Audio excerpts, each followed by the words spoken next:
E aí, pessoal? Tudo bom? E aí, Cadu? Beleza. Tá conseguindo ouvir direitinho? Estou ouvindo bem. Vocês me escutam? Sim, sim. Compartilha aí tua tela para a gente conversar. Compartilhei aqui. Chegou aí? Opa, deixa eu ver aqui. Calma. Deixa eu... Agora. Eu acho que foi. Bom, para quem não sabe, o Matheus faz parte da Guava, é engenheiro de software lá. E aí, eu queria falar hoje de geração de testes com Pact.io. E aí, Matheus, fica à vontade para começar, para se apresentar, enfim, fala com o pessoal aí. Bom, obrigado, Cadu. Obrigado, Avinta, por trazer para a gente mais uma edição do FrontES. Eu lembro da última que a gente fez presencialmente, lá no escritório da Avinta, e foi bem legal. Bebi muitas cervejas. Inclusive, estava com um cara, Valmir, que trabalhou comigo nessa ideia que eu vou compartilhar com vocês. Estou muito feliz de estar aqui. Estou feliz que a galera está aí também interagindo com a gente. E vamos lá. Primeiro talk nesse formato. Não que eu tenha dado muitos talks presenciais, mas eu estou com um problema de tempo aqui. Eu estava treinando e o tempo está passando. Então, vamos lá. Bom, meu nome é Matheus, como o Cadu já falou, eu sou engenheiro de software na Guava, e a estrutura do que eu quero apresentar para vocês hoje, quero conversar com vocês hoje, é basicamente essa. Primeiro, eu vou falar um pouquinho sobre mim, um poucão, vou tentar passar rápido, para chegar logo no que realmente interessa, que é o desafio que surgiu a partir desse histórico, que eu vou compartilhar, e eu vou fazer uma introduçãozinha aos testes automatizados, só para quem não está muito familiarizado, não ficar boiando completamente na conversa. Eu estou tentando acompanhar tudo que está rolando aqui nos comentários, mas acho que Cadu pode me ajudar com isso. Eu queria que vocês... Vandinho está dando boa noite, Felipe, Vanderlei. E aí, Vandes, tudo bom? Eu queria que... Vandes é meu colega na Guava. Queria que vocês, se possível, dessem uma resposta aí de 0 a 5, um intervalo de 0 a 5, qual a proficiência que vocês julgam ter com testes automatizados, só para saber quão rápido eu posso ir nessa parte. Depois vou introduzir uma ideia do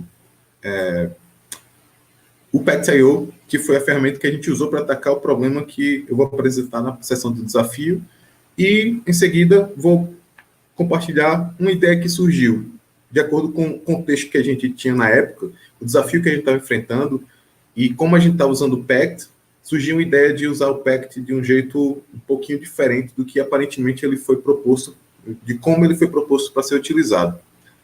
Então, esse aqui, eu não sou tiririca, nem deputado, nem candidato a deputado, nem nada, eu só fui para tirar uma onda mesmo. Eu sou engenheiro de software na Guava, e minha história com programação começou em 2010, com Java. Logo desde cedo, na universidade, eu tive contato com testes automatizados e quis sempre botar a mão na massa. Eu não queria ficar só estudando, assistindo aula, fazendo prova, todas essas coisas que a gente tem que fazer mesmo na faculdade, mas eu sempre tive muita vontade de aplicar o que eu estava aprendendo ali. Então, logo no segundo período, eu me engajei nessa iniciação científica com esse projeto, o RBT2, e RBT é um acrônimo para Risk-Based Testing, que é teste baseado em risco. É uma estratégia de como priorizar quais são os testes que você vai implementar de acordo com o risco de dar problema com alguma funcionalidade do sistema, de acordo com quão importante é aquela funcionalidade e qual é o risco de acontecer algum problema com ela. Então, isso foi bem legal para mim em relação aos testes automatizados, porque desde cedo eu comecei a despertar aí uma dúvida. Por que a galera... Isso é importante, né? Por que isso é importante para ser pesquisado? Por que tem um grupo de pesquisa se aplicando para isso? E é porque teste também é código. A gente tem muito trabalho, eles têm um custo. Eles têm uma vantagem, mas eles também têm um custo. E era um projeto Java para web, então no início da minha vida aí, vocês podem inferir que não foi muito fácil, mas foi muito legal, porque eu comecei a estudar HTML, XML e tudo mais, Durante a graduação, eu conheci o pessoal do Redu, onde eu comecei a trabalhar e minha vida mudou completamente. Foi um marco, assim, na minha vida pessoal e profissional e pessoal também, porque eu comecei a trabalhar com Linux, com Ruby, Rails, RSpec, que eu acho que é a biblioteca mais popular para a implementação de testes automatizados em Ruby. Conheci pessoas maravilhosas, então tinha um time fantástico com quem eu tenho uma amizade até hoje e que eu considero pessoas muito importantes na minha formação. Mas minha experiência com testes automatizados lá no Redu foi meio que uma relação de amor e ódio. Tinha gente que me dizia, pô, a gente tem que fazer testes, porque por isso, mas eu não conseguia engolir aquilo. Eu simplesmente dizia, o teste, eu quero implementar as funcionalidades que os usuários finais querem ter na nossa plataforma, que é uma plataforma de educação à distância, que é hoje uma plataforma de código aberto.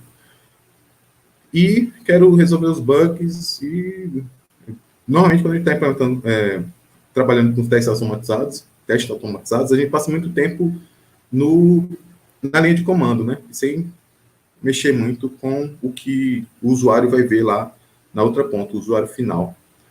Então, no começo, eu tendia a negligenciar, mas com o passar do tempo, eu acabei aderindo à ideia e testando coisa, talvez até que a gente questionasse se seria mesmo necessário. E hoje esses questionamentos são constantes.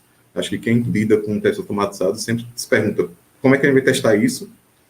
Antes, se a gente deve testar isso e se a gente deve, como a gente deve testar isso.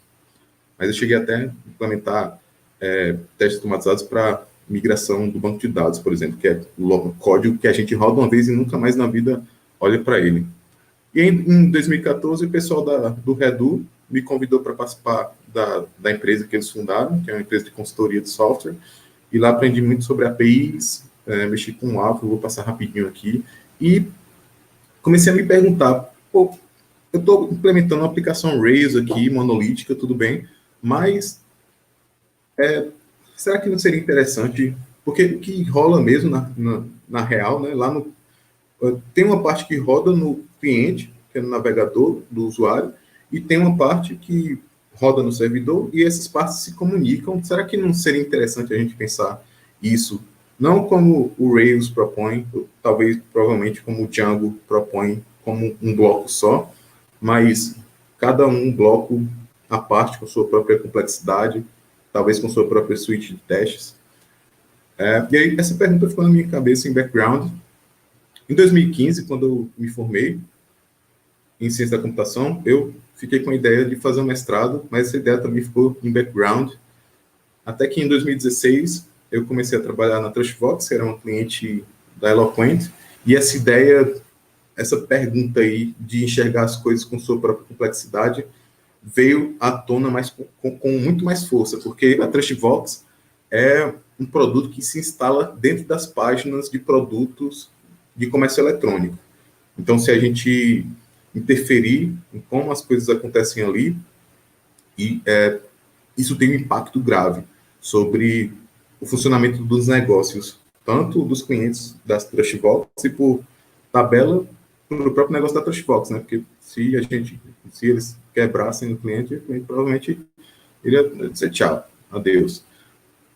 Então, eu comecei a pensar aí, como é que a gente faz para tentar garantir que nosso código que está rodando lá no front, não vai interferir negativamente.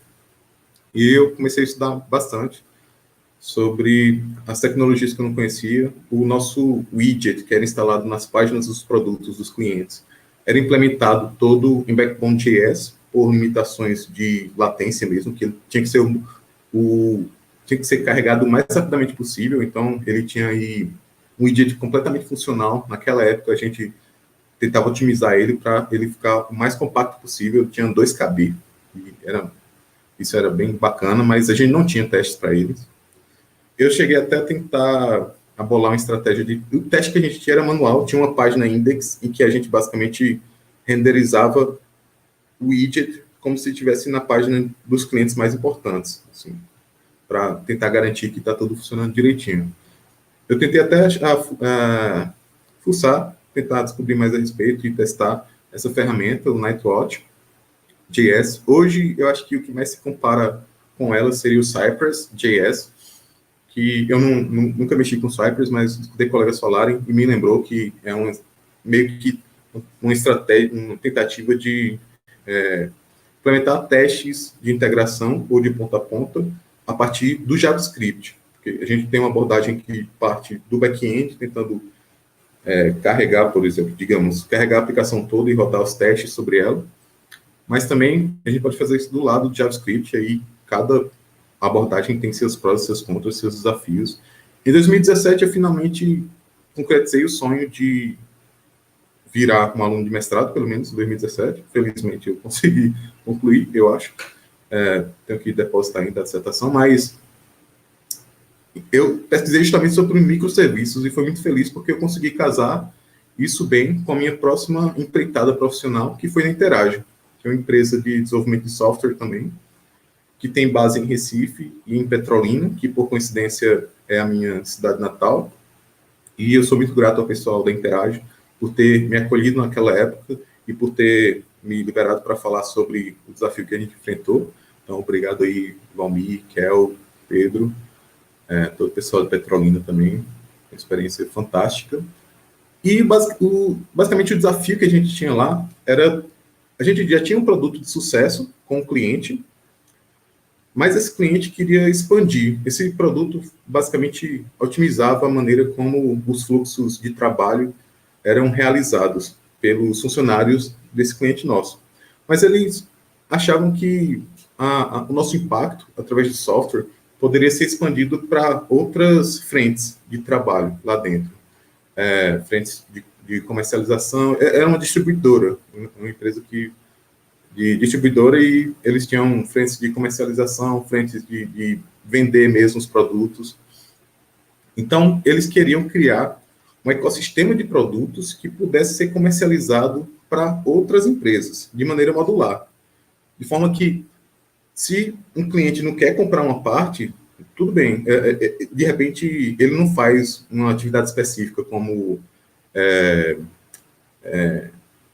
inside sales. Eles não têm uma equipe telefonando para tentar vender o que eles querem vender, por exemplo. Aí ele pode comprar só o que ele precisa mesmo, sem atrapalhar o funcionamento. E também ele pode fazer o upgrade ou downgrade da relação comercial dele de maneira muito fluida e tecnicamente, de modo que a tecnologia não fique como um obstáculo, mas permita essa adaptação das relações comerciais de maneira bastante fluida. A gente também queria fornecer uma experiência o mais agradável possível aos nossos usuários finais. E a gente queria que o nosso banco de dados, a nossa camada de persistência, fosse flexível, de maneira que, se determinado produto surgisse e quisesse fazer um text search, a gente poderia instanciar ali, na camada de persistência, um Elasticsearch que iria jogar junto com os outros componentes da camada de persistência, o MongoDB, qualquer banco relacional da vida, de maneira também meio que transparente, né? Então, para atacar esses desafios de ter esse ecossistema de produtos comercializados de maneira modular, com uma camada de persistência flexível, completamente flexível, a gente pensou em adotar alguns princípios de microserviços. Eu estava estudando microserviços, sabia que há muitos custos adicionais aí em que a gente incorre quando a gente adota uma arquitetura como essa. Então, a nossa ideia foi já se precaver a respeito disso e pensar, vamos adotar o que a gente tem de bom em microserviços para a nossa arquitetura e tentar meio que barrar, deixar do lado de fora as partes ruins. A nossa equipe era pequena, éramos apenas 3 desenvolvedores trabalhando nesse projeto, então a gente não tinha aquela demanda de, por conta de como a comunicação acontecia entre os times, ou por ter times distribuídos, a gente não tinha essa necessidade de refletir esse estilo de comunicação na arquitetura da nossa aplicação para facilitar o desenvolvimento. Então, eram só 3 pessoas. E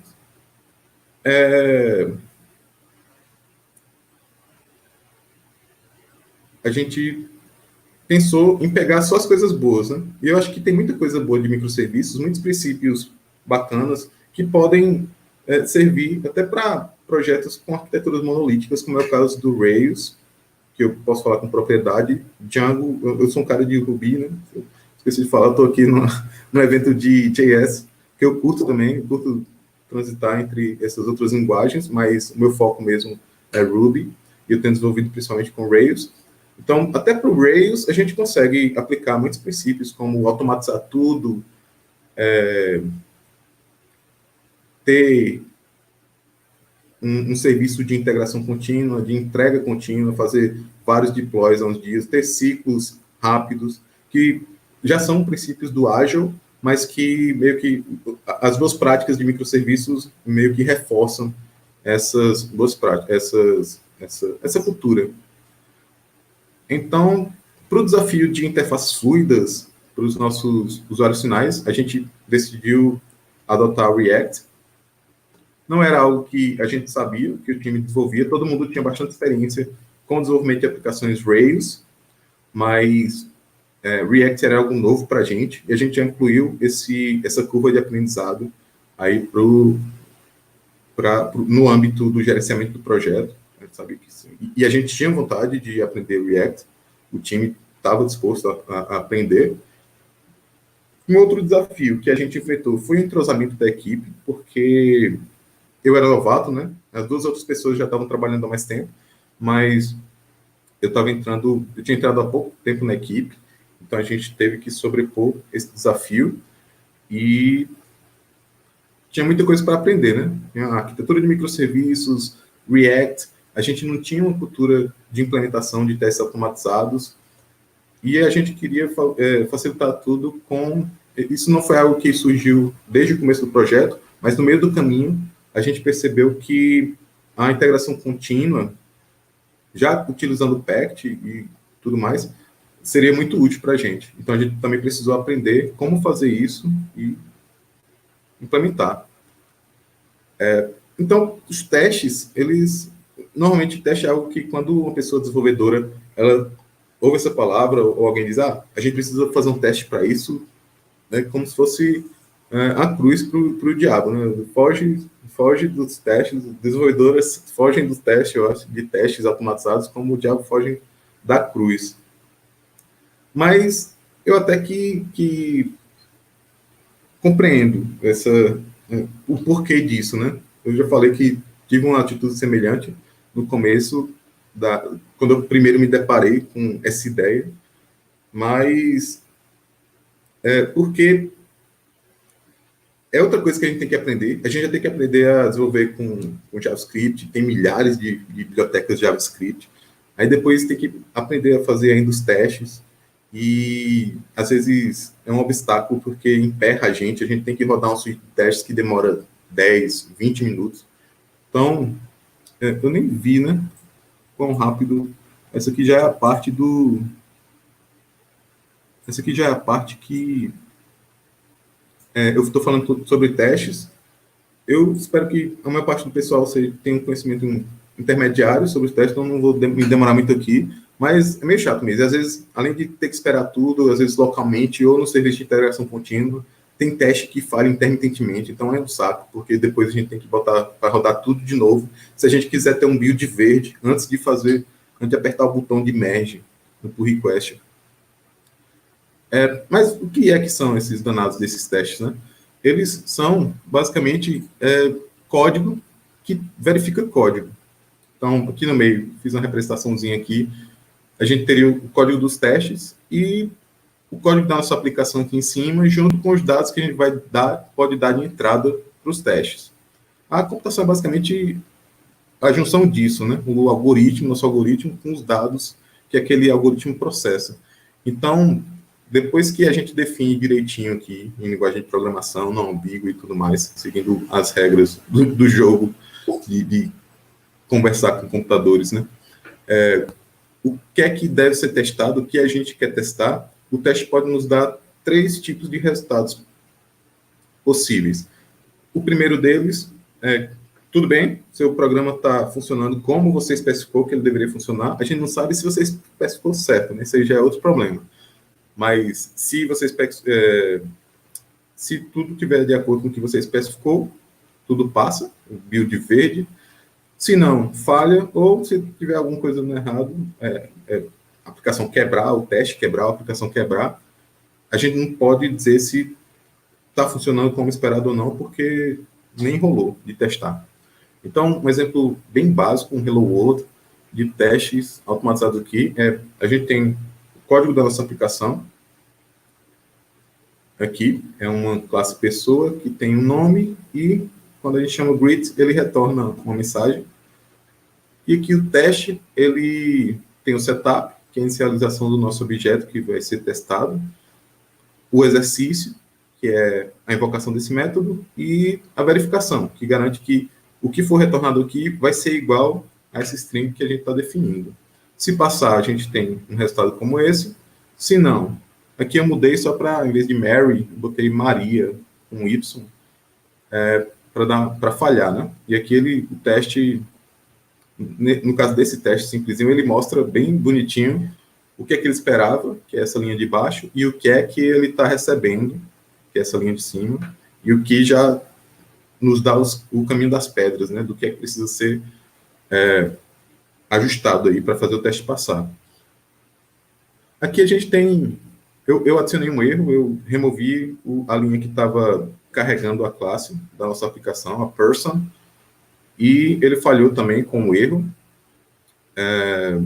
Nesse caso, no Mocha, que é o framework, a biblioteca que eu usei para implementar esse teste, eu vou compartilhar todo esse código aqui, não precisa se preocupar com depois vocês vão ter disponível isso. Essa biblioteca diz que está falhando, mas outras bibliotecas poderiam dizer que isso foi um erro, não foi uma falha, né? Tem biblioteca que diferencia isso, tem biblioteca que não. Mas beleza, para um exemplo simples como esse, é tudo muito lindo, né? Mas e quando a nossa biblioteca, a nossa aplicação começa a crescer? A nossa aplicação, normalmente, ela reflete a complexidade do nosso mundo aqui, né? Do mundo tido como real.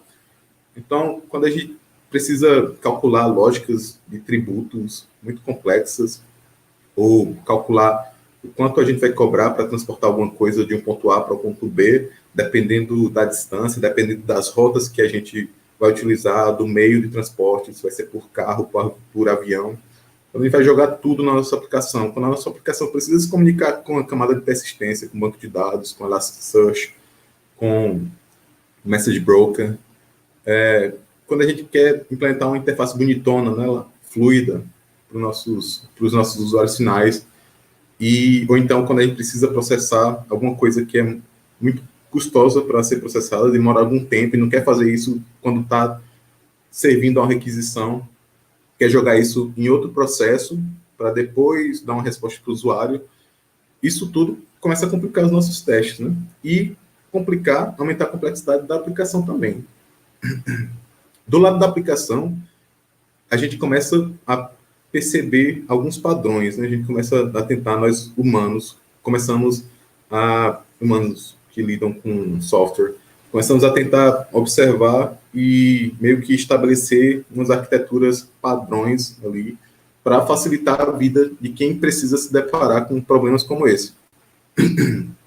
Uma das arquiteturas mais comuns é a MVC, que eu vou pular aqui por causa do tempo, mas basicamente a gente tem 3 camadas conversando entre si.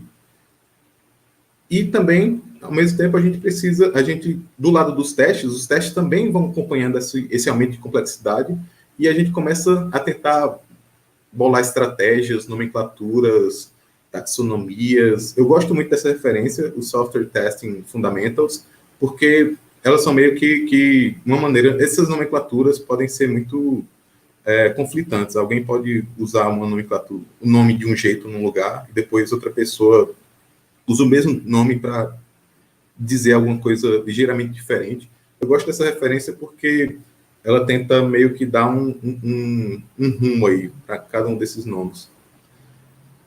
Mas uma das categorias, das classificações que mais me parece útil é essa de unidade, integração e ponta a ponta, que algumas referências, como essa que eu mostrei antes, chama de nível de teste, né? O teste de unidade que a gente tem é um teste que testa uma única unidade, então, no nosso caso, seria o nosso método. O teste de integração, ele testa várias unidades, eles são mais caros que o de unidade, né? Como era de se esperar, a gente precisa fazer mais setup, vai demorar mais para executar. E a gente precisa também pensar no custo-benefício de adicionar esses testes, já que se a gente tiver um suite de testes unitários que cubra bem todas as nossas unidades, se a gente adicionar teste de integração, a gente vai estar adicionando mais testes para testar a mesma coisa, né? E também, por fim, a gente tem esse terceiro tipo, que é de ponta a ponta, que ele tem basicamente tudo que o teste de integração tem, só que os custos são ainda mais custosos, mas esses tipos de teste têm a vantagem, diferente dos unitários, que eles meio que veem nossa aplicação como uma caixa preta. Então, à medida que se a gente precisar fazer uma refatoração, por exemplo, a gente pode manter o código dos testes de integração ou de ponta a ponta inalterados. E uma ideia que sempre, normalmente aparece atrelada a essa classificação dos testes é a ideia da pirâmide, que normalmente mostra uma figura assim, né, de uma pirâmide, aí na base tem unidade, no meio tem integração, e em cima tem ponta a ponta, e às vezes tem uma nuvenzinha em cima, um teste de aceitação, que são testes que não são automatizados, né, teste de aceitação do usuário, que ponta a ponta está perto dele, porque é meio como se fosse o computador simulando ser o próprio usuário. Mas eu confesso que eu conheci essa pirâmide há muito tempo, mas não consegui entender até que eu comecei a fazer uma analogia dela com outras pirâmides que a gente tem por aí, como a pirâmide alimentar que a gente vê na escola, do ensino fundamental, em que na base da pirâmide estão as coisas que a gente deve consumir mais, que são mais importantes para ter uma vida saudável, e à medida que a gente vai subindo na pirâmide, a gente também tem que consumir essas coisas que estão nas camadas mais acima, mas a gente tem que limitar o consumo delas para ter uma vida mais saudável. Outra pirâmide que eu acho legal de contrastar com a pirâmide dos testes é a pirâmide de Maslow, que trata das necessidades do ser humano, né? E a gente tem que respirar, está na base da pirâmide, a gente tem que respirar bastante, o suficiente para viver, tem que comer também, e depois a gente tem coisas que talvez sejam mais supérfluas. Então, tentando aplicar a mesma ideia dessas outras pirâmides para a nossa pirâmide de testes, a gente deveria usar com moderação os testes de ponta a ponta, porque eles são custosos. Eu gosto de implementar testes de ponta a ponta só para os caminhos felizes. Esses testes, eles são úteis porque quando a gente está testando só cada componente isoladamente, a gente deixa de cobrir a interface entre eles. A gente não garante que um está chamando o outro corretamente. Os testes de integração, eles são parecidos com os testes de ponta a ponta, né? E eu, particularmente, não gosto de utilizá-los, aí quebrando o princípio das outras pirâmides, eu mesmo tento não implementar nenhum teste de integração que não seja ponta a ponta, justamente porque eu tenho medo dessa redundância, eu tenho medo de estar adicionando mais código para a gente ter que manter, sem ter um ganho legal, um ganho que justifique essa adição de custo de manutenção. E os testes unitários estão aí para a gente usar e abusar, né? É claro que abusar é um exagero aqui, mas eles são mais fáceis de implementar, mais fáceis de entender. Quando a gente olha, normalmente dá para escrever um teste unitário em menos linhas de código e eles rodam mais rápido também. Mas à medida que a nossa aplicação cresce mais ainda, o lado do front-end, por exemplo, ele pode ter uma versão para cada, sei lá, a gente tem diferentes frameworks de JavaScript que a gente quer usar, no V1 usa um, no V2 usa outro, no V3 usa outro, tem uma aplicação para dar suporte a dispositivos móveis, tem outra para dar suporte à TV, e tem outra para um outro produto que consome do mesmo back-end, o mesmo fenômeno aqui de diversificação desses componentes de front-end poderia acontecer no back-end. Só que aqui eu achei que seria mais interessante para a gente abordar esse fenômeno do lado do front. E é aí que o PACT nos ajuda. Porque como é que você testa uma coisa como essa, né? Você teria que fazer uma combinação aí, meio que daquele lance da matemática, análise combinatória, e talvez tenha um caso de testes parecidos, não sei, isso aí tem potencial para virar uma loucura, e tem muito potencial para alguém olhar para isso e dizer, não precisamos de testes, só precisamos de testes reais para isso, feitos por humanos. E muitas empresas contratam times só para isso mesmo, né? Então, o PACT nos ajuda com isso, com teste de integração para arquiteturas mais complexas. Ele se baseia completamente nessa ideia de Customer Driven Contract, em que aparecem 3 entidades. O consumidor, que poderia ser nossa aplicação de front-end, o provedor, que poderia ser nosso componente de back-end, e tem essa conversação aí, que o PACT chama de interação, e ela gera um pacto, um contrato que o PACT chama de pacto, mas o contrato, ele define tudo que o consumidor precisa.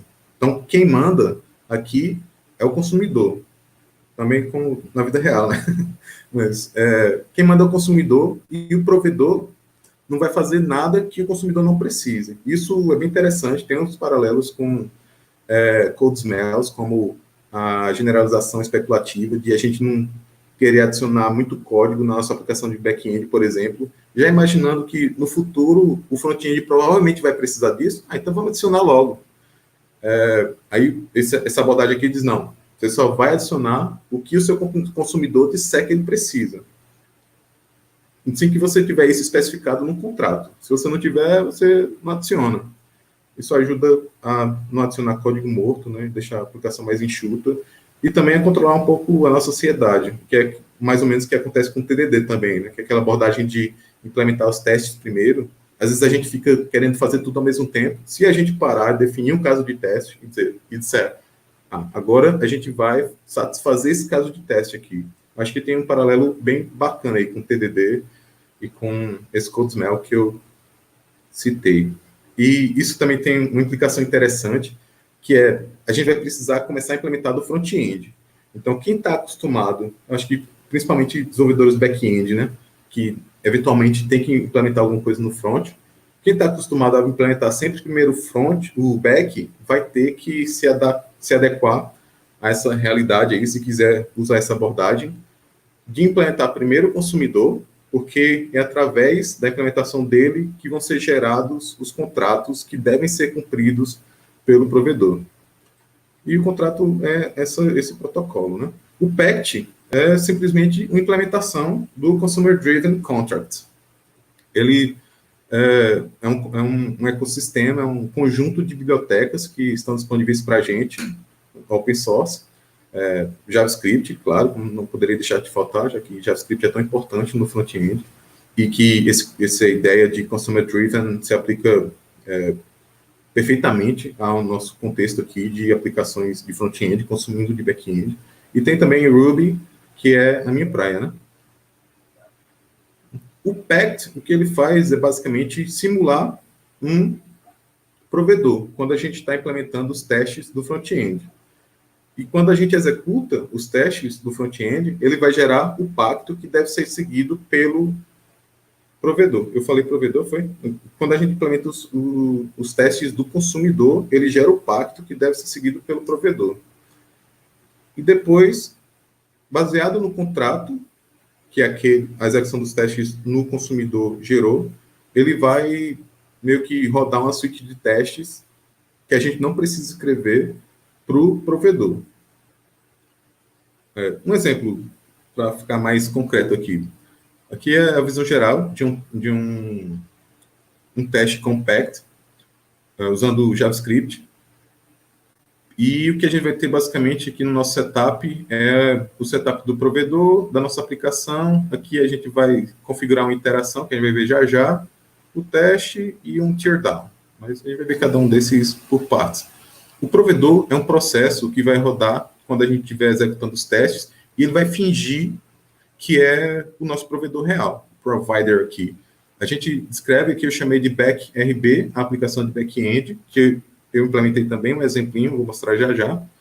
A gente diz a porta em que ele vai estar rodando e onde eles vai escrever os logs e os pactos. E aqui a gente está inicializando também o código que vai ser testado, né? O código da nossa aplicação, que se chama Front.js. Na configuração da interação, a gente diz aqui para o PACT. Olha só, PACT, eu vou ter um provider que vai responder a essa requisição aqui, um get users 123, com essa resposta. Um ponto de atenção aqui é esse state, que é basicamente o maior trabalho que a gente vai ter do lado do provedor de serviço. A gente vai ter que configurar um estado do provedor que bata perfeitamente com esse valor aqui dessa string. O PACT usa muito match para as coisas. Então, ele usa o match aqui, por exemplo, para descobrir qual é o estado do provedor, que ele vai ter que chamar lá do back-end. E ele usa aqui match também, por exemplo, ele tem umas funcionalidades de matchers que eu poderia especificar aqui que esse name poderia ser qualquer string, não especificamente Mary. Ele se vale muito de match para tentar garantir que o provedor está respondendo como o contrato exige que seja respondido. Aqui no nosso teste, a gente está só chamando o método, fazendo exercício, e depois verificando que a resposta, esse user aqui é a resposta, esse get user vai fazer uma requisição para o back-end e manipular essa resposta, né? A resposta dessa requisição. A gente está atribuindo aqui e verificando. No final, o que a gente vai fazer é chamar esse verify para garantir que, mesmo que isso aqui passe, porque o nosso getUser, ele poderia estar retornando simplesmente o objeto, que a gente espera aqui, sem chamar o back-end. Então, esse verify ele vai falhar o nosso teste se a nossa aplicação não chamar o back-end. E, por final, a gente está matando aquele processo que é o mock, que é o cara que faz as vezes do nosso provedor, que é um provedor fake. Aqui está o código da nossa aplicação, a gente só está fazendo a requisição para aquele endpoint certinho, e depois de rodar, a gente tem esse diagnóstico aqui. Isso aqui é um diagnóstico de testes, não nada demais, é uma execução. O que tem de mais ali é aquela configuração do mock do provedor, né, que o PACT vai usar para gerar o contrato, que é esse JSON aqui. Isso é o que vai ser usado, nesse exemplo bem simples, né? Isso aqui vai ser usado para gerar os testes que vão ser executados no nosso back-end. Então, se você prestar atenção, é basicamente a mesma coisa que a gente especificou lá quando estava configurando a interação. O PACT chama de interação essa requisição que acontece, porque essas requisições que acontecem entre consumidor e provedor. Do lado back-end, eu não fiz um back-end JavaScript, perdão, eu apelei para o Ruby mesmo. Do lado back-end, que a gente vai ter, né, além de ser mais fácil para mim, eu também queria mostrar essa espécie de interoperabilidade entre as linguagens, né? Que ele usa o artefato, esse JSON, para poder transitar entre qualquer linguagem de programação que aqui ele dá suporte, né? O PACT dá suporte. Então, o que a gente faz aqui, basicamente, nesse setup, que é um arquivo do RSpec, é um arquivo do RSpec que o PACT Ruby, ele usa o RSpec por baixo dos panos, mas a gente pode definir isso em qualquer path que a gente quiser, né? Aqui o que a gente faz basicamente é dizer onde é que vai estar o nosso pacto. Como a gente está pegando aqui do sistema de arquivos local, mas normalmente num serviço de integração contínua, por exemplo, isso aqui seria um RI que apontaria para um contrato que é gerado a partir do build do projeto de front-end, por exemplo. Que aí, depois que termina, dispara o projeto do back e ele lê dali. Aquele provider state que eu falei antes. A gente faz o setup do banco, basicamente. Vou passar rapidinho, porque meu tempo está acabando. E se tudo der certo, a gente tem aqui um sucesso. Eu não coloquei uma falha aqui, para não assustar, porque a saída é meio verbosa. E a ideia que a gente teve lá, quando estava tentando lidar com aquele desafio, foi tentando isolar só por um caminho aqui. Aqui, a gente pode dizer que tem dois backs, por exemplo, né? Tem um componente intermediário e tem outro subjacente a ele. A ideia era o quê? O front e o back ia ser essa ideia padrão do PACT, mas qual é o pulo do gato aqui que a gente pensou? Usar a verificação do pacto no componente intermediário para gerar um novo pacto que vai ser verificado, que vai ser usado para verificar o comportamento do componente final aí, desse componente folha, que está nessa espécie de árvore aí, desse gráfico. O que a gente precisa modificar para dar suporte a essa ideia? A gente precisa adicionar, isso aqui é o que a gente tinha antes, o Service Provider, a gente precisa dizer que o nosso back RB, o componente intermediário, também vai ser um consumidor do under RB. E isso a gente está especificando uma porta arbitrária aí, 1, 2, 3, 4, que o PACT vai usar para iniciar aquele processo que escuta as requisições que ele grava. E aqui, ao invés de fazer um setup no banco de dados, por exemplo, a gente vai configurar um mock. Do mesmo jeito como a gente fez lá no front-end, dizendo que o back RB ia precisar responder a uma requisição daquele jeito, se ele recebesse, a gente vai configurar um mock aqui para o under RB, dizendo que a requisição poderia ser diferente, né, mas eu mantive o mesmo formato aqui, vai ser um get para o users 123 e a resposta idêntica. E a execução, a gente não precisa fazer nada, porque da mesma forma como a gente executou aqui o pact verify no componente intermediário, a gente vai fazer do mesmo jeito no nosso componente folha. Essa ideia eu registrei no issue, porque eu achei que esse jeito, eu esqueci de dizer aqui, mas tem meio que um hack aqui, que eu nem sei se funciona com a versão mais recente do pact, mas se não funcionar, provavelmente tem um jeito de pegar isso, mas foi como eu achei para adicionar esse mock. E eu achei que, esse caso de uso deve ser muito comum, eu imaginei, né? O PACT se direciona especificamente para aplicações de microserviços. E aplicações de microserviços são basicamente esses grafos com requisições alinhadas. Eu imaginei que esse caso de uso deveria ser suportado de uma maneira mais fácil. Esse pull request ainda está aberto, esse print foi de hoje, mas inclusive tem um comentário legal da mantenedora do projeto sobre a preocupação do acoplamento entre esses serviços. Então, quem quiser, o link está aí. A gente vai compartilhar os slides, eu acho. Os pontos de atenção aqui, para a gente ficar ligado. A gente está mexendo com teste de integração, então nem sempre a gente tem certeza que quer fazer teste de integração. Há bastante criticismo sobre eles. Um deles é esse talk, desse cara aí, que é bem incisivo sobre isso. Integrated tests are scam. Não sei bem o que é scam, mas não é nada bom. E um dos pontos levantados é que quando um teste de integração falha, você não sabe o que foi que falhou. Numa aplicação monolítica.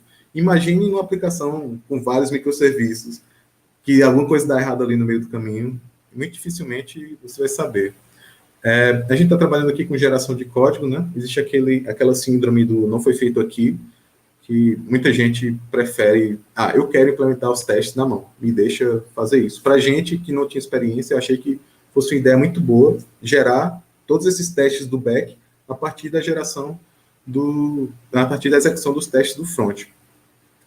Mas tem gente que não curte trabalhar, e tem outro ponto negativo de trabalhar com código gerado, no caso do pact especificamente, é que na hora que falha, eu disse que não mostrei, na hora que falha o output é muito verboso, ele basicamente, sabe um dump do kernel, ele basicamente joga todas as interações para você, e era um saco, a gente enfrentou isso bastante, era um saco ficar fuçando ali, no meio do output dele, o que era que estava errado, mas isso é uma questão de maturidade do ferramental, eu imagino, e que está relacionado com esse terceiro ponto, que é um lance experimental ainda, principalmente essa ideia que eu sugeri aqui.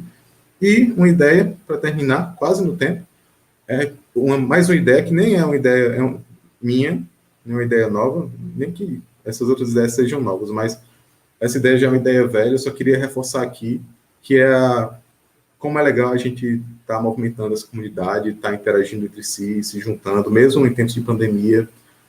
Talvez a gente tenha que fazer isso por mais algum tempo, então eu queria estimular todo mundo. Esse aqui foi um evento que a gente fez em Porto de Galinhas, aqui em Pernambuco, do Tropical Ruby, foi muito massa. Eu participei por tabela, porque estava trabalhando na Eloquent, a Eloquent estava organizando. A gente está tentando reavivar a comunidade do Frevo on Rails, que é a comunidade Ruby de Pernambuco. Então, quem curtir Ruby também, tecnologia de back-end em geral, ou só quiser chegar junto, chega aí, vamos trocar essa ideia. Muito obrigado, que tem os contatos. Quem quiser trocar mensagem direta, eu prefiro o Telegram, mas gosto de e-mail também. E a gente está contratando, quem quiser chegar. A Guava é uma empresa fantástica, esses slides não teriam ficado tão bonitos se não existisse um designer muito generoso lá na Guava, Felipe Soares. Brigadão, Felipe. Brigadão a todo mundo que me ajudou na segunda-feira. Essa apresentação mudou completamente depois do feedback que o pessoal da Guava me deu. Então, além de profissionais fantásticos, eles também são pessoas muito generosas. E é por isso que eu gosto muito de trabalhar na Guava. Tentar ser um pouquinho mais como eles. Ufa! Nem beber cerveja. Vamos lá. Vamos ver aqui os comentários da galera, as dúvidas. Tem aqui um comentário de Diego, vou destacar aqui. Como sou novo no desenvolvimento full stack, tenho uma dúvida. Como vou desenvolver pensando somente no consumidor, sem ter o provedor? Boa. Essa é a primeira dúvida que a galera fala. Inclusive, na segunda, Chico, da Guava, ele perguntou, e as APIs, como é que fica? Eu não entendi muito bem a pergunta dele, mas é basicamente isso. E aí a gente volta àquele ponto do paralelo que TDD, alguém está dizendo que tem que estar com saudades do frevo. Vamos ver, velho, vamos fazer assim. Mas desculpa. Tem um paralelo de escolas de TDD, né? Que tem uma escola que implementa os testes de cima para baixo, de maneira que os componentes que a gente vai precisar chamar, o código que a gente vai precisar chamar, não existe ainda, mas a gente moca esse código. A gente finge que ele existe e que ele funciona como a gente espera que ele funcione no futuro. Então, a ideia do PACT é mais ou menos essa. A gente realmente não precisa ter um back-end implementado, mas através da configuração daquelas interações, eu digo, PACT, a minha aplicação vai fazer uma requisição e você retorna isso aqui, porque é isso que meu provedor no futuro vai retornar. Massa. Felipe, destacar também.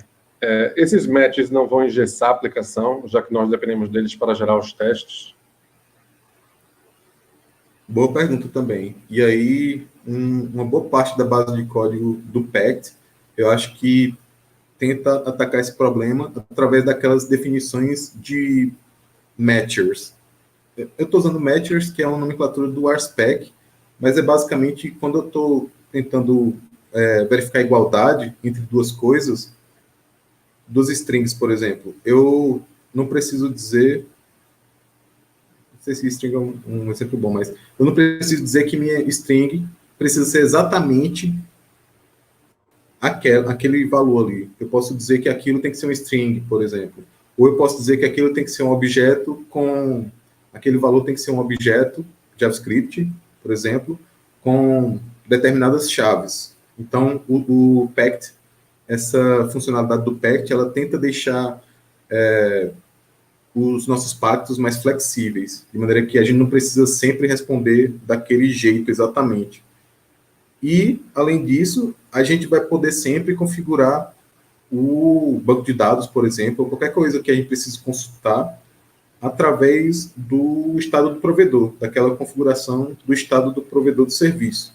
Então, se no nosso exemplo, por exemplo, a gente especificou que o objeto retornado tem que ser um par chave-valor name Mary, a gente pode adicionar, através da configuração do provider state, um usuário no banco de dados que tem aquele ID 123 e um nome exatamente igual.